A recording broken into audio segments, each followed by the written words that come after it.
ইউএসের এই big beautiful bill pass হওয়ার পর এই ব্যাপক সমালোচনার ঝড় হয়েছিল।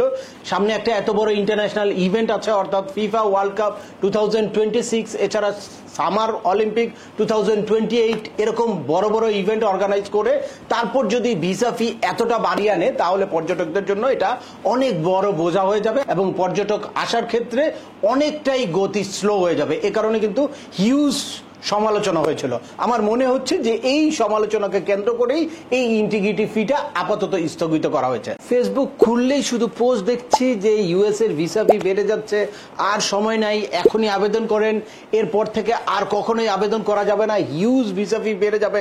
তাদের জন্য একটা সুখবর নিয়ে আসলাম যে এখনই ইউএস এর B1 B2 ভিসা বা F1 F2 নন ইমিগ্রেন্ট ক্যাটাগরির ভিসার সাথে ইন্টিগ্রিটি ফি যুক্ত হচ্ছে না। তো চলুন দেখি যে কেন এই ফিটা এখন চালু হচ্ছে না, বা এখন আপনারা নতুন করে যারা আবেদন করতে চান তারা এখনো পূর্বের ফি দিয়েই কতদিন পর্যন্ত আবেদন করতে পারবেন। তার আগে বলে নিচ্ছি, যারা আমাদের চ্যানেলে নতুন বা আমাদের চ্যানেলটি এখনো সাবস্ক্রাইব করেননি, please hit the subscribe button. আর যারা অলরেডি সাবস্ক্রাইব করেছেন তাদেরকে অসংখ্য ধন্যবাদ।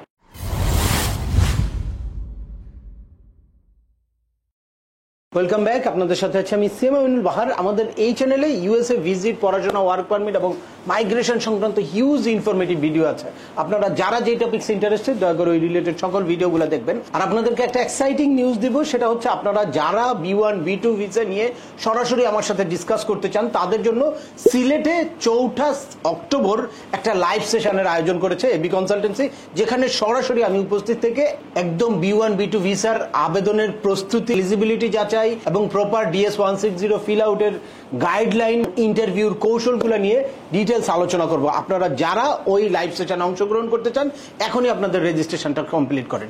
এছাড়া 4 অক্টোবর আমি সিলেটে থাকবো ব্যক্তিগত অন্যান্য ইমিগ্রেশন বা অন্যান্য সেশনে।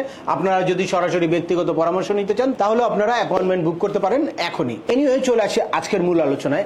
আপনারা দেখেছেন বেশ কিছুদিন ধরে ফেসবুক খুললেই যে ভিসা ফি বাড়ছে। এই সেপ্টেম্বরের মধ্যে ভিসার আবেদন না করলে পরবর্তীতে আর ভিসার আবেদন করা যাবে না। হিউজ বেড়ে যাচ্ছে, $457, $450 এরকম একটা ফি বাড়ছে। তো আমিও এটা নিয়ে অনেক শঙ্কার মধ্যে ছিলাম, কিন্তু ফাইনালি আজকে আমার কাছে মনে হচ্ছে যে এই ফিটা বোধহয় 1 অক্টোবর থেকে বাড়ছে না।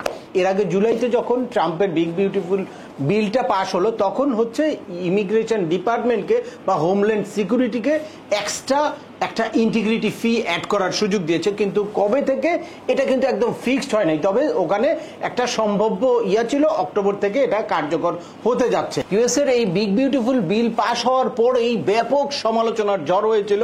সামনে একটা এত বড় ইন্টারন্যাশনাল ইভেন্ট আছে, অর্থাৎ ফিফা ওয়ার্ল্ড কাপ 2026, এছাড়া সামার অলিম্পিক 2028, এরকম বড় বড় ইভেন্ট অর্গানাইজ করে তারপর যদি ভিসা ফি এতটা বাড়িয়ে আনে তাহলে পর্যটকদের জন্য এটা অনেক বড় বোঝা হয়ে যাবে এবং পর্যটক আসার ক্ষেত্রে অনেকটাই গতি স্লো হয়ে যাবে। এ কারণে কিন্তু হিউজ সমালোচনা হয়েছিল। আমার মনে হচ্ছে যে এই সমালোচনাকে কেন্দ্র করেই এই ইন্টিগ্রিটি ফিটা আপাতত স্থগিত করা হয়েছে। আর কিভাবে বুঝলাম যে এটা স্থগিত করা হয়েছে, সেটা হচ্ছে ইউএস ট্রাভেল ডকের ওয়েবসাইটে গিয়ে আপনারা যদি দেখেন যে কোনো আপডেট এই পর্যন্ত আসে নাই। চলুন আপনাদেরকে সরাসরি ইউএস ট্রাভেল ডকের ওয়েবসাইটে নিয়ে যাই। এই যে আপনারা দেখতে পাচ্ছেন ইউএস ট্রাভেল ডকের ওয়েবসাইটে সরাসরি চলে আসলাম। এখানে যদি বাংলাদেশ সিলেক্ট করি, বাংলাদেশ সিলেক্ট করার পরে এই ইন্টারফেসটা চলে আসে। এই ইন্টারফেসটা চলে আসলে নন ইমিগ্রেন্ট ভিসা, এখানে যত আপডেট আছে, আপনার নন ইমিগ্রেন্ট হোক, ইমিগ্রেন্ট হোক বা সিটিজেন সার্ভিস হোক, সবকিছু এখানে আপডেট থাকে, আপডেট করে ওরা। এই যে আপনারা দেখছেন এখানে ইম্পর্টেন্ট নোটিশ, এই ইম্পর্টেন্ট নোটিশের জায়গায় অবশ্যই যদি 1 অক্টোবর থেকে এই ইন্টিগ্রিটি ফিটা কার্যকর হতো তাহলে এর মধ্যে অবশ্যই এই ইম্পর্টেন্ট নোটিশের এখানে চলে আসে। এই যে দেখতে পাচ্ছেন এখানে সকল ইম্পর্টেন্ট নোটিশ আছে। এই লেটেস্ট একদম যেই H1B ভিসা সংক্রান্ত যেই আপডেটটা এসেছে সেটারও নোটিশ এসেছে 19 সেপ্টেম্বর। একদম লেটেস্ট যেই চেঞ্জেসটা এসেছে বা যেই আপডেটটা এসেছে সেটা হচ্ছে restriction on entry of certain non immigrant worker কি president proclamation restriction on entry of certain non immigrant worker issue on September 19, 2025 restricted the entry of aliens into the United States as H1B non-immigrant if they are seeking a perform service in the specially occupation। the restriction only apply to H1B petition filed with USCIS after the proclamation's effect date September 21, 2025। অর্থাৎ Trump প্রশাসনের একদম latest যেই executive অর্ডারটা জারি হয়েছে এটার দ্বারা যেই এফেক্টটা হয়েছে সেই এফেক্টটাও এখানে কিন্তু চলে এসেছে।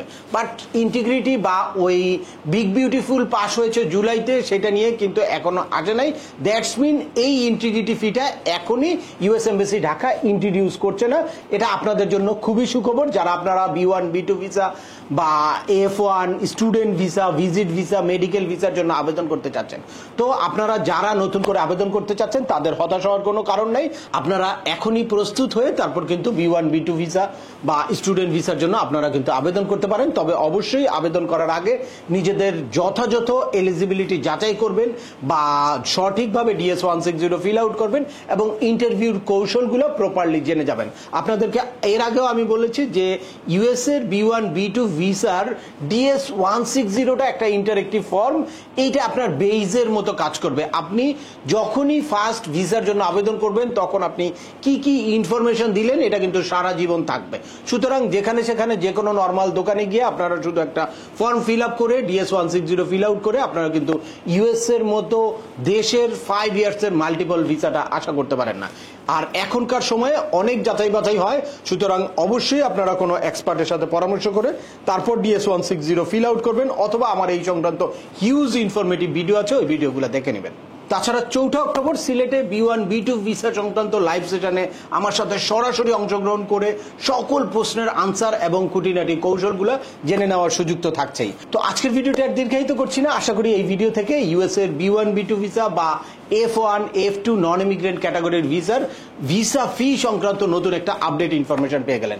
তারপরেও আপনাদের যদি এই সংক্রান্ত কোনো রকম কোনো প্রশ্ন থাকে অবশ্যই আমাকে কমেন্টস করে জানাবেন। আর ভিডিওটি ভালো লাগলে বা তথ্যবহুল মনে হলে লাইক দিয়ে আপনার বন্ধুদের মধ্যে শেয়ার করে দিবেন যাদের এই ইনফরমেশনগুলো অত্যন্ত প্রয়োজন।